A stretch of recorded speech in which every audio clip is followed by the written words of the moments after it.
Hello and welcome to Kirtan London Journey to Joy, episode number 28, with my good friend and continued co-host, none other than Acyuta Gopi. She's with me now, so thank you so much, Acyuta, for joining us again. I want to apologize to our listeners. Unfortunately, last episode that we were meant to air, I had a literally a last minute work emergency that came in. So Acyuta very kindly just went with the flow. We weren't able to go live. That's what happened. But we're back today, still in chapter 9, moving forward. So before we continue with the chapter as we normally do, we will start with our invocation mantras, our prayers of gratitude to our teachers, asking for their blessings, as we always do with this podcast, and then we'll dive in. And I'm going to pass it to Acyuta to take us away with the invocation. Perfect. Thank you. Om Ajnanatimirandasya Gyananjana Shalakaya Chakshurunmilitam Yena Tasmai Shri Guruve Namaha. Nama Om Vishnu Padaya Krishna Prasthaya Bhutale Srimate Bhakti Vedanta Swaminiti Namine. Namaste Saraswati Deve Gauravani Pracharine Nirvishesha Shunyavadi Paschatya Deshatarine Jaya Shri Krishna Chaitanya Prabhu Nityananda Shri Advaita Gadadhara Srivasadi Gaura Bhakta Vrinda Hare Krishna Krishna Krishna Hare Hare Hare Rama Rama Rama Hare Hare. Thank you, Acyuta. How are you? I'm doing well. Can't complain. We're gearing up for our Chariot Festival here in New York, which is this weekend. So a lot of things happening, but no complaints. Amazing. I was just close to being there this weekend. My work. A lot of people from my work are going to be in New York. They're working there tomorrow, Thursday and Friday. They're doing work in some different companies there, and they're there for the beautiful Rafaetra Festival as well. But I was this close, almost came, and then it didn't work out. But we are hosting here. So if you don't know what Rafaetra is, Rafaetra is a festival where we do this whole beautiful procession, and one of the deities in the temple comes onto the streets and they get pulled in this cart down the streets. It's a really, really beautiful day where there's lots of kirtan that happens, and it's a very nice opportunity where you can see this beautiful deity, which normally you have to go into the temple to see, comes out onto the streets and anyone can see them. So it's very, very sweet. We have our own Rafaetra Festival happening here in Watford this Saturday as well. So our local Watford Rafaetra, I'm very excited about that, I have to say. I will say I was almost, and forgive me, because New York Rafaetra, for anyone who doesn't know, is amazing. It is one of the big festivals that you don't want to miss if you can be there. But Watford's my hometown, and it is only a small little town, but I'm also happy that somehow or other it didn't work out so that I can be here to support the small little Rafaetra Festival that we have happening here as well. And I feel like it's important. The only reason I think that ours is big is because I live here. Like if I wasn't living in New York, I might be like, yeah, it's okay. I've been to New York Rath. It's amazing. It is. And there are people who come from all over, and to have such an iconic, like Fifth Avenue, there's not, even in the city, that's a big deal. There are not that many parades that go down Fifth Avenue. It's like Right. very prestigious, and getting a permit like that is something that had to have it happened 50 years ago almost now. And it's like it's impossible to even try and get that again. So it's like it's really important that they never lose it or never changes, because it kind of got grandfathered in through whatever new policies or whatever old policies switched. Somehow or other, our Lord made it possible where he still comes down Fifth Avenue. It's such an iconic thing to Yeah. do. Yeah, amazing. Well, last time we said we were going to pick up again from chapter 9, text 13. So we had got this far. I have it open in front of me. And I'm thinking we're a little short on time today, dear friends. We will probably go for about 45 minutes and then we'll wrap up today, just because there's so many things happening in life at the moment. Nonetheless, we're so happy to be here. So let's dive straight in. Sure. You want to take it away? Yep, let's start with 13. So, O son of Pritha, those who are not deluded, the great souls, are under the protection of the divine nature. They are fully engaged in devotional service because they know me as the Supreme Personality of Godhead, original and inexhaustible. I like this. I love this verse. Before. Yeah, isn't it sweet? We were talking so much before about, Krishna talks about how he's in it, not of it. Yeah. Everything is in him, but he's still aloof. And we've been talking about faith, and we've been talking about how Krishna, he can sound a little bit callous about it. But really, we were talking about how it starts to answer the question, why would God let bad things happen to good people? And for so much of the earlier part of this chapter, God is saying, look, although I am the resting place of everything, I'm not actually particularly involved in all of the details at all times. Like I keep myself a little bit removed, right? And so we can start to feel like, well, which category do we fall into? Is God working in my life, or isn't he? Yeah. And it can feel like you against material nature is this total like lose situation where there's no winning. But here Krishna is saying, he's like, don't worry.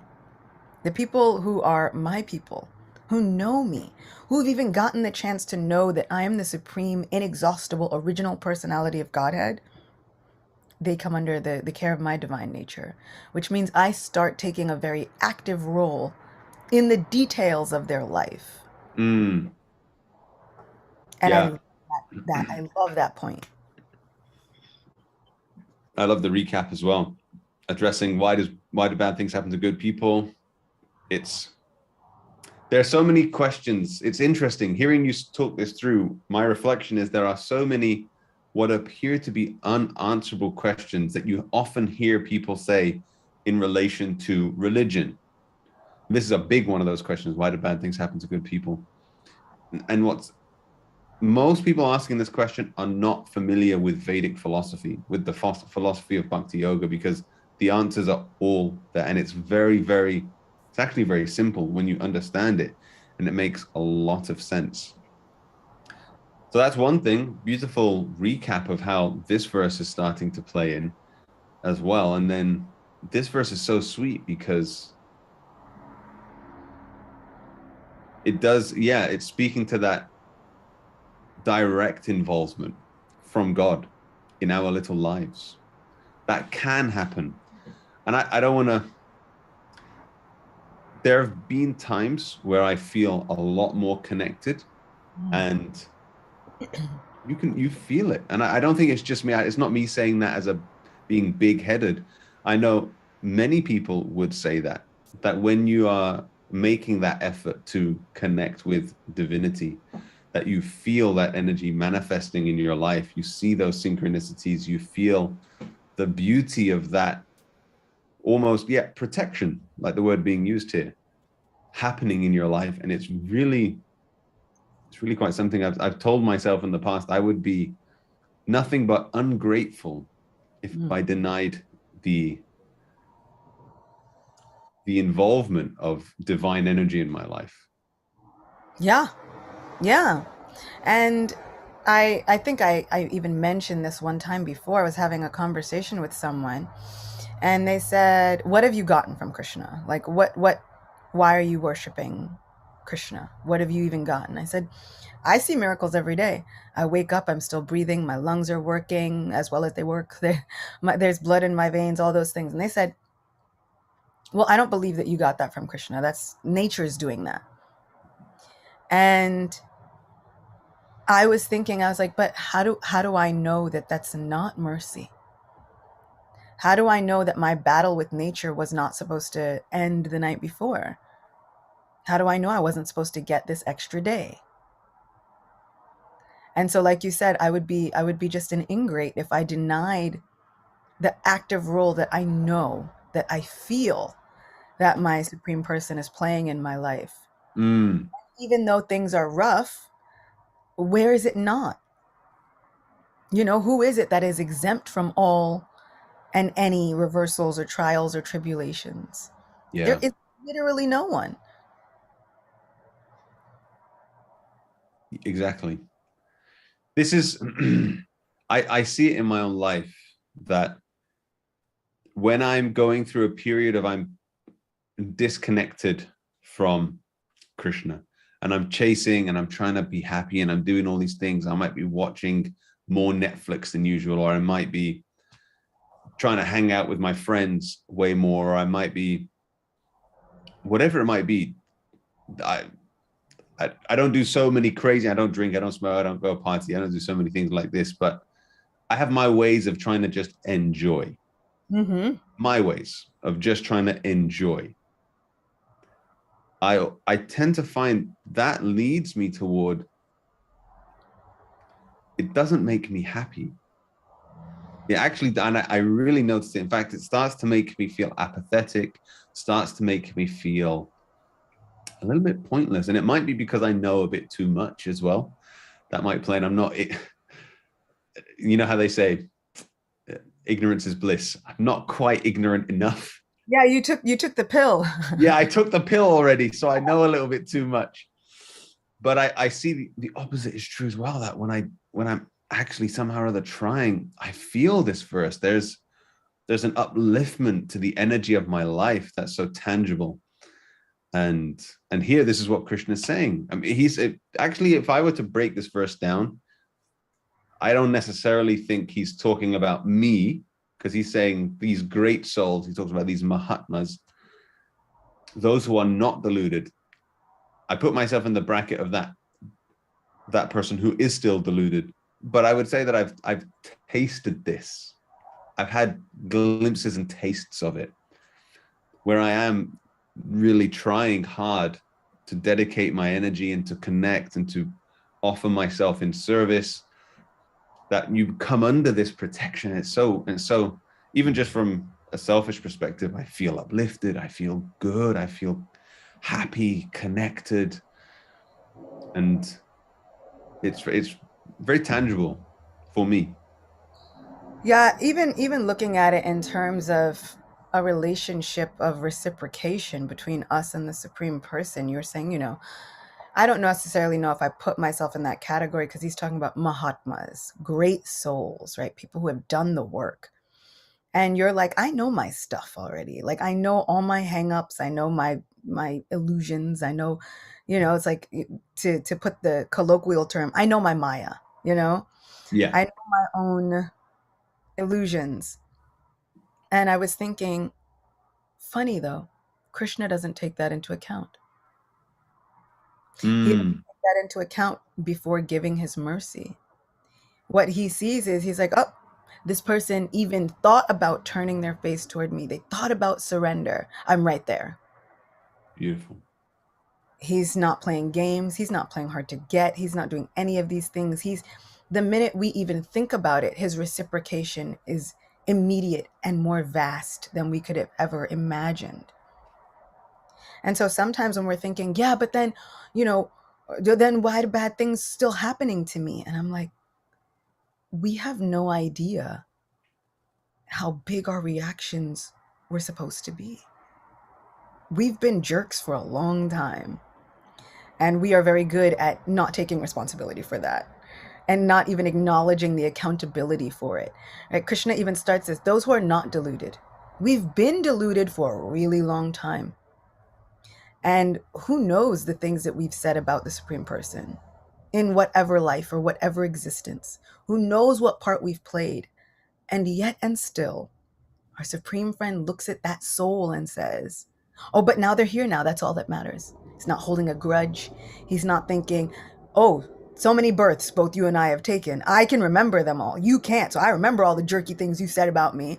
And I'm just going to hold off, I'm going to just preserve my judgment for a little while. Any of us would do that if we had been in a relationship with a toxic person. We'd be like, I'm just gonna hold off and see if your actions match. Krishna is there immediately, and we are the toxic people.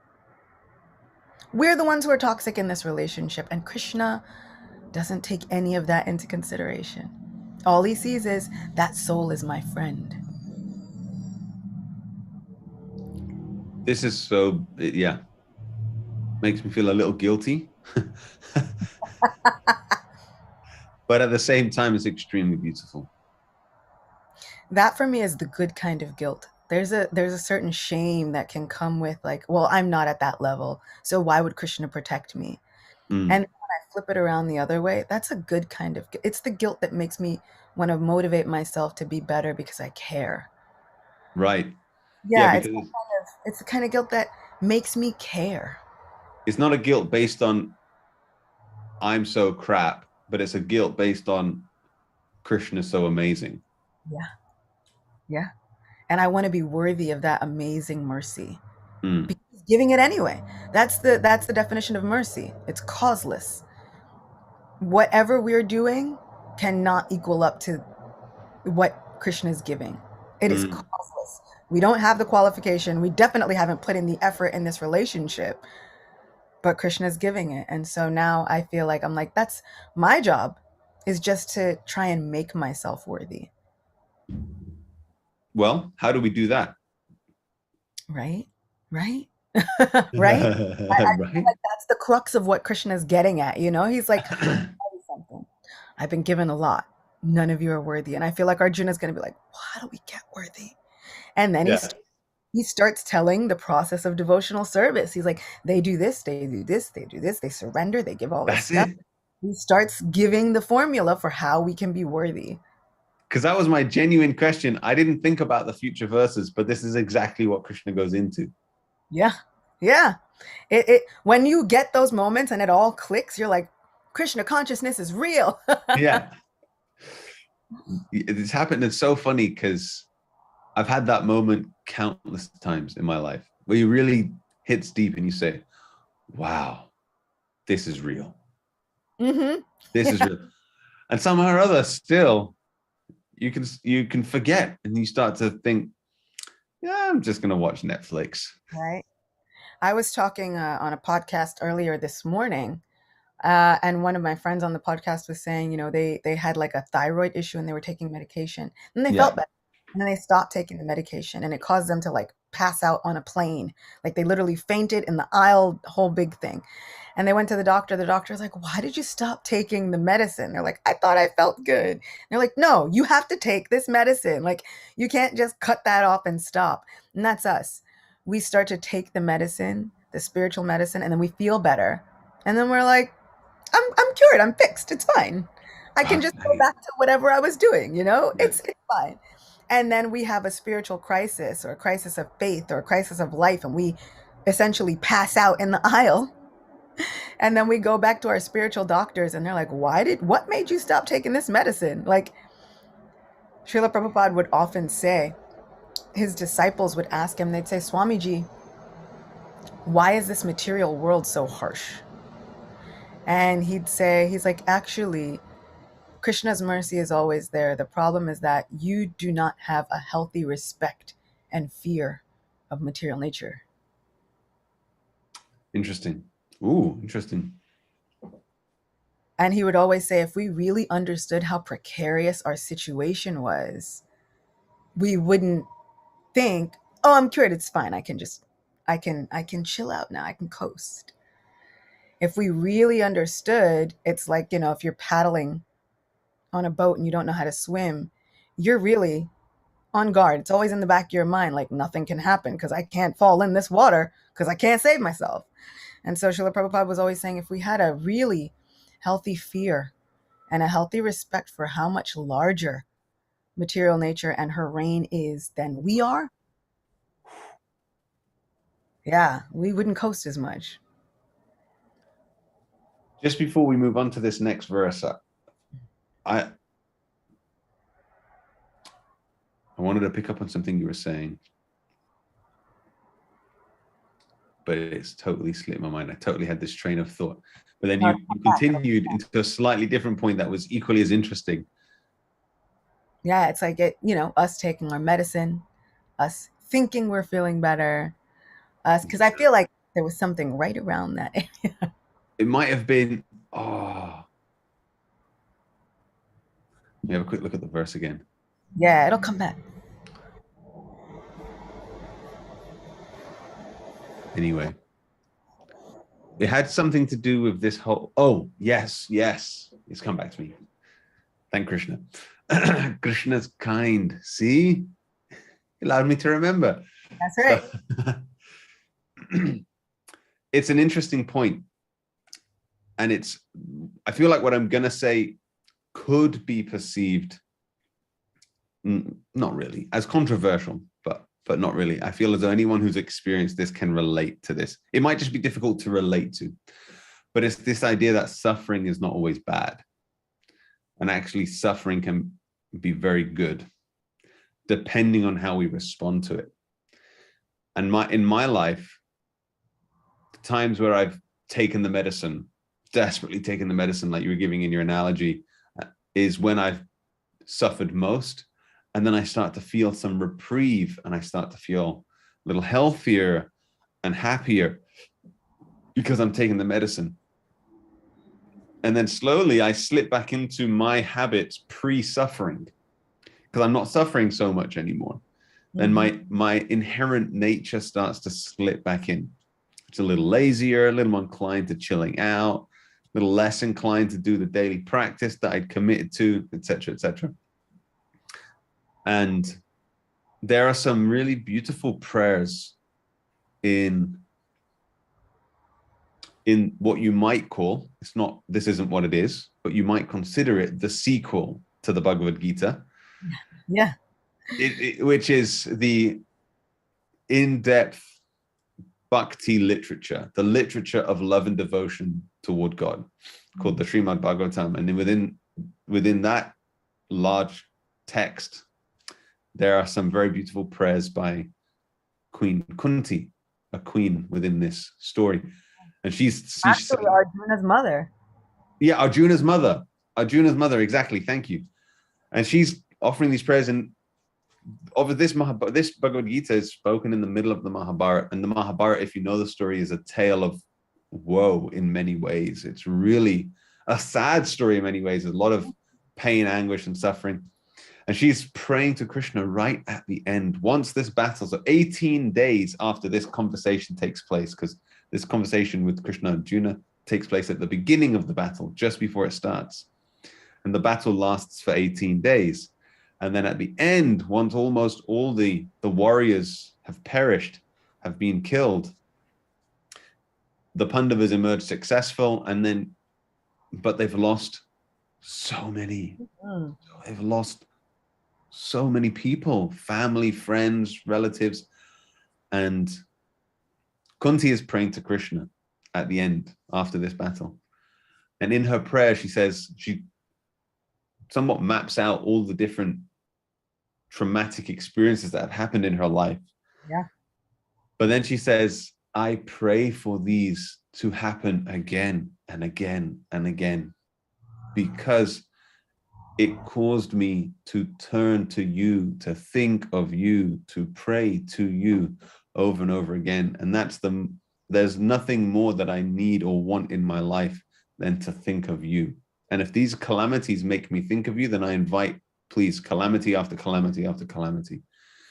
So it's very difficult to understand if you haven't experienced suffering. I remember as a younger man, I used to hear those prayers and feel like couldn't relate. Thought, that's intense. Those prayers are too intense for me. I don't want that. I want to just enjoy, and then I go back to Krishna. Yeah. And we think like that, isn't it? Because I even, same, and I love the prayers of Queen Kunti, but that one particularly, I was like, but yeah, what she's saying is this is a person who has lived, she has so much life experience.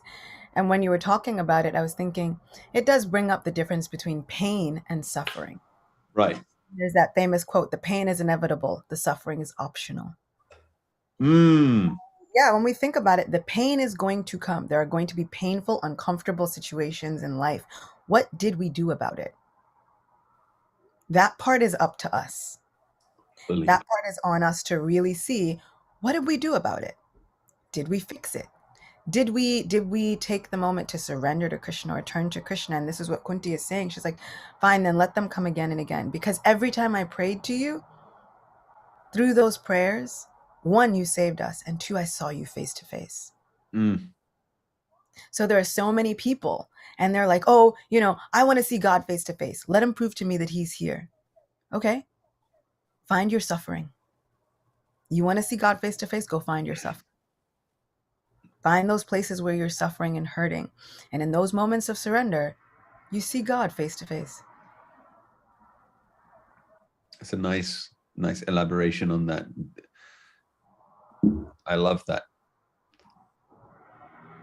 Because I guarantee you, every single one of us is suffering. Right. Yeah, and it does. Again, I've mentioned this book before, but I highly, highly recommend it. It's called Yoga and the Dark Night of the Soul. And it's a really beautiful book. And it in many ways spins the idea of suffering on its head as well, or pain or suffering, whichever one. It talks about it being a rite of passage. Yeah. It's actually a sacred event in your life if you approach it like that. And there are certain cultures, he talks about, in certain cultures, they don't consider you a man unless you've, I forget are you really mature unless you've gone through something? Like something like that. I forget exactly what it was, but it's something like that. Yeah. Met people and you just know they are not living in the same existence that you are. They just have not gone through anything. And they're like, but this is how it works. Like the world just works out. Like, it's like, I remember somebody had to move and somebody was like, oh, you can't just like ask your family for money. And I'm like, no, that's not how it works in everyone's life. Like everyone's existence is not like that. I can't just turn to a family member and be like, can you give me $100,000? Like that's not a thing. But right, yeah. See how different people go through different things, and you start feeling like this reality is different for everyone. And you see those people who haven't gone through anything, and the way they talk and interact is so different. And then you come back a few years later and they've been through stuff, and the way they talk and interact with you is you're like, oh, you've been through stuff. I see it now. Yep, there it is. So when we find those deep places, there's a poem by Hafiz, and he says, like, do not surrender your loneliness so quickly. Do not surrender your pain so quickly. Let it ferment you. Let it juice your surrender. Let it turn you into something much more divine. And this is exactly what Kunti is saying. She's like, you know what? Fine. If that's the toll, if that's the tax, fine. I'm willing to pay it. Because the payoff was that I got to see God face to face. Yeah. The key is to have knowledge as well, to guide you through that suffering, because otherwise you just suffer in ignorance. You don't really know what to do with it, where to turn, or how to direct your pain and your energy. Anyway, yeah. I suppose at the very least, because and I really believe this, that God is greater than one religion or one name. Actually, God exists within our heart. This is just a fact. God exists within each of our hearts. So you can turn to God in any shape or form in that sense. And okay, so maybe from my perspective, that's my thing that I believe is that it would be God, this higher power, personal higher power. But at least it's not restricted to one name, one faith. Just turning in that direction is going to affect change in a positive direction. Whatever that looks like for you, that's going to bring about that educated reaction to the pain that you're experiencing. Yeah. And we don't say this to say that once you get into a spiritual community, everything will magically be solved. The power of prayer will enter your life, and you will never feel another like disappointed or desolated moment ever again. No. In some cases, the minute you get into a spiritual community and you start taking up a spiritual practice, it almost seems like you feel more. You're like, was this always here before? Like, what is happening? Right. But really, it's almost like, you've been sticking little material band-aids on these, like plugging up these little wounds that you have. And when you get into a spiritual community, you start taking off those band-aids. And the skin is tender. It's not even fully healed. You're starting to actually look at those wounds and be like, something hurt me. Like something really got me over here. It's like, was it always there? Yes, it was always there. But in sticking that little band-aid on it, you're like, I put a band-aid on it. I don't have to think about it anymore. It doesn't exist. But it does. And so Right. just like, alcohol, drugs, for example. Right. Common Yeah. band-aids. Right. And so we think that there are so many things that we can just pray away. And I actually am a person who believes in the power of prayer, but we have to really understand how this world's working, how our spiritual path works, and how a spiritual practice works. And so there are some things, it's like, well, I prayed and there's a, famous allegorical story. There's a person, they're kind of drowning. And then there's a boat and they're like, no, I'm waiting for God to save me. Like, there's a little life raft and like, I'm waiting for God to save me. And then there's a big boat that comes, like, I'm waiting for God to save me. And then there's a helicopter that comes, like, I'm waiting for God to save me. And the person dies. And then they get, pearly white gates and they ask God, why didn't you save me? He's like, I sent 2 boats and a helicopter. What more do you want? Yeah. Like, what do you want? So, Love this analogy. Yeah. And so I feel like it's the same with us. We think we're like, okay, I've got this spiritual practice. This is going to be my cure. And then when a message comes in and somebody's giving advice or help, or there's medicine, we're all like, oh no, I can't do that. I'm waiting for God to save me. Shh. Wait while I pray. And God's like, okay. Like what more do you want? Oh my God, that's too funny. We have to look like, okay, what have I prayed for? And then how are those prayers actually being answered? Sometimes it doesn't look the same as it's going to look 5,000 years ago.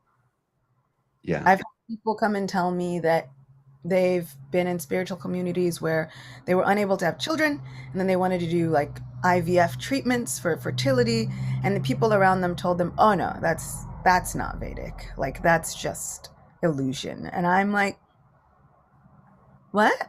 How's that? What do you expect them to do? We don't have the luxury of these fire yagyas or sacrifices that would bring up these mystical beings with, a pot of milk and rice that you drink and then boom, there's a child. Like our version of that today is IVF treatments. And so, people have told me, they're like, I've heard that, these fertility issues are just my karma. And what do I do? And all this stuff. Why would God allow this to happen? And I'm like, whoa, first things first, let's really take a look at what's happening in our Vedic literatures. There's so many people with fertility issues, loads of kings. Every time God appeared, somebody had fertility issues. Then they had to go pray and do austerities for a year and do all this stuff. And then God decides to come. If that's not fertility issues, I don't know what is. Everybody is suffering. It's just, what does that look like? How do we translate that into our modern language? And this is the way, when we are praying for things, and then these answers come. Sometimes they're in the form of medicine, even the Western kind. Like sometimes it's in the form of a doctor. Sometimes it's in the form of an unprecedented treatment.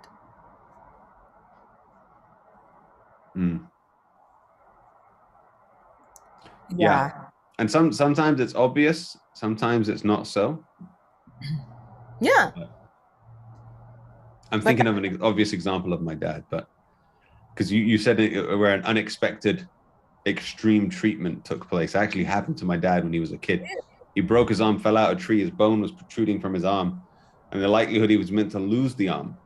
So happened that at the time, I forget who, one of the English princes at the time was also sick, and there was a visiting doctor, a specialist doctor visiting to treat the prince, who was one of the few people in the world who could treat his arm without him losing it.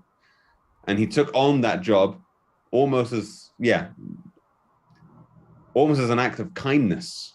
Yeah, because I don't think your dad was so buddy with the prince, right? No, exactly. Yeah, exactly. Like Or couldn't have afforded that doctor or any of that. But he agreed to do it. He said, I'll do it. Fix my dad's arm. My dad still has his arm. Otherwise, the doctors in the hospital he was at were saying, we're going to have to amputate. And imagine if we block our blessings. That's such a big thing when we're praying. Don't block your blessings. You ever pray for just somebody to like get out of your life, and then they come and they tell you something really horrible about you? They're like, you know what? You're like this, and you're like this, and you're like this, and you're like this. I'm never speaking to you again. And then you find yourself arguing with the person. Like, but how could you? How could you say this? I'm not like that at all. And you're defending yourself, never realizing that what you wanted was never to talk to the person again. Let them go. And so I've journaled to myself so many times. I'm like, do not be afraid to let go of the things that you've prayed to leave your life. Now let go. Let the surrender happen. You're already praying. I prayed that this is not a good situation for me. It's got to go. And the person's like, you know what? I'm leaving. And you're like, wait, come back. I'm like, wait, why am I begging you? I just prayed for this to go. It's like, it should be like, this needs to go. And then they go, I'm leaving you. And you're like, you promise? For forever? So yeah, we have to try not to block our promise. Right? Like, pink promise, don't come back. No take back. Yeah. But when we're praying, we have to be on the lookout for mercy. Understanding that it is coming. Our Krishna's promising us right here. He's like, you're under my divine nature now. When you're under my divine nature, the mercy's coming. So yeah, there will be pain, but the suffering can be optional. We can turn to Krishna, and it might still hurt, yes. But when we turn and we start looking out for that mercy, it does change. It gets sweeter. 100%. I just want to quickly acknowledge Bhagiraja. Thank you. Hare Krishna. Thank you for joining us, and thank you for the feedback. And we had a really beautiful discussion, all based around text 13. Text 13 only. I'm thinking, what's your time like? Do you want to? We can call it here if you need to run, and then we can pick up on text 14. I really like text 14. Let me just see. Yeah, let's do text 14. It's such a sweet one. Okay, well, because we almost moved to text 14 because we had this question come up in text 13 of how can we become not deluded? Yeah. Right? And so text 14 starts to go into that. Okay. So, always chanting my glories, endeavoring with great determination, bowing down before me. These great souls perpetually worship me with devotion. I love this one. That line, endeavoring with great determination. He does not say perfecting the process and getting everything right, and then I come and save them. He's like just endeavoring with great determination. It's pretty different. But even that, I mean, it's still better than achieving with exact perfection. It's still better than that, but it still sounds tough to me. Endeavoring with great determination. I lack great determination. Actually, I feel like we fool ourselves into thinking that. Sometimes we have to recognize and acknowledge the small victories. It's like, I lack the determination and the endeavoring part, and it's like, but you're still here. I have some small endeavoring determination. You being here in this podcast right now is you endeavoring. the determination to keep going with it, even when I'm sure there are days you're like, okay, here we go. That's determination. You show up. Even, yeah, responsibilities. I even caught myself saying this today. I said, oh, I just need to drop all my responsibilities. I've got too many things I'm doing. Yeah. And no, so, but I love this podcast. I'm very grateful so for it. I'm so grateful for it. And here, like, endeavoring with great determination, endeavoring is devotional service. Just bowing down before Krishna is devotional service. Just remembering is devotional service. How many times does Krishna say, just think of me? That's devotional service. I love this. It's so simple. Actually, we have beautiful deities of forms of Krishna in our home. And I remember it was possibly reading this verse, or there are other verses which also reference simply bowing down before me. And it changed the way, because a part of our tradition is we pay our obeisances to the forms of the divine or to spiritual teachers, and it's a way of us visually showing our respects. And it changed the way that I did it, because for a while it became quite mechanical. You just get down, you bow down, you get up. But it was like, this is devotional service. This is devotional service. I just have to come down relishing that I have this opportunity to pay my obeisances to the form of the divine is magical. Relish it. And there are so many, like what I love, and Srila Prabhupada touches upon this in the purport, is that Krishna is so, I think I used this like a week ago in another podcast, almost like transcendentally thirsty for us, our association, our love, our companionship. He's like, I'll make it even easier. I'll draw it down even easier. I'll make it even easier. There are places within another guidebook of devotion, this devotion, Nectar of Devotion, where they outline that even just smelling the incense that's been offered to the deity is devotional service. Ooh, wow. Yeah.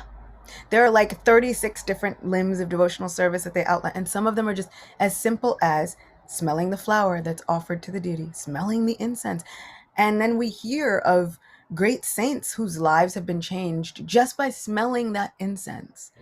It's like, it doesn't mean you don't even have to go out of your way. God's going out of his way to get your attention. And you don't have to go out of your way. You don't have to do anything. And so this endeavoring with great determination, what I love, Srila Prabhupada says, as described in the second verse of this chapter, not only is this devotional service easy, but it can be performed in a happy mood. One does not need to undergo any severe penance and austerity. He can live this life in devotional service, guided by an expert spiritual master, and in any position, either as a householder, or a sannyasi renunciate, or a brahmachari monk. In any position and anywhere in the world, he can perform this devotional service to the Supreme Personality of Godhead and thus become actually Mahatma, a great soul. And so he's not saying like, oh, this is, Krishna was talking to them, not you. He's like, no, you're right there. Anyone can do this. And I love that Srila Prabhupada is so encouraging. He's like, you can do this. You've got this. Just give your heart a little bit. Just open it up a little bit. And that endeavoring with great determination. I was saying, I can be a really stubborn person. I want to stubbornly have faith in Krishna. I want to be so stubborn with my faith about Krishna that it's just like, no, you can't tell me that my friend is not coming to save me, because that's what he does. It's beautiful. I'm also looking at just the paragraph before the last one, because it almost makes this determination, it simplifies it. It doesn't have to be this grandiose emotional, mental, speculative thing.